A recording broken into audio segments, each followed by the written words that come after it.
Kino kye tuyita cash flow. Cash flow. Olwaleero 24 eri wansi mbalaze nga nsimba emiti ne kasooli. Kati nzize wano zino ziri sawa meka? 9.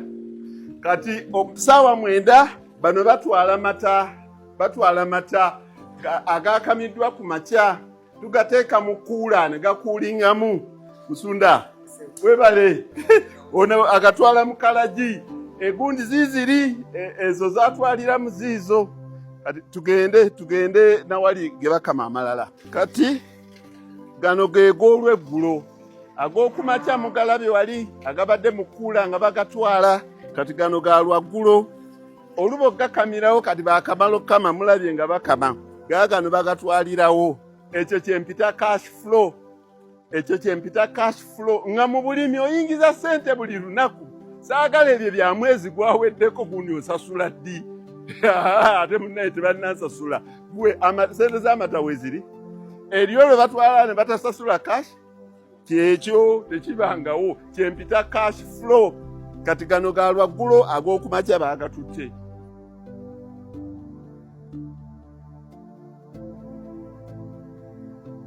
Kati bannange ku makya mbalaze eri nga tusimba kalitunsi omupya n'okusimba mu kasooli. Ne mbalaga engeri gy'obeera ne continuous cash flow. Kati nzize wano olw'eggulo ku faamu y'ente ez'amata era mbalage cash flow. Engeri gy'oyingizaamu ssente buli lunaku. Kati wano ente 41 ze zikamibwa. Tunatuukira mu January nga ziri mmeka? Jangu oyogere naawe. Tunatuukira mu January nga ziri mmeka? Nga ziri mu 7 ezikamibwa buli lunaku. Okakasa gwe musajja gwe?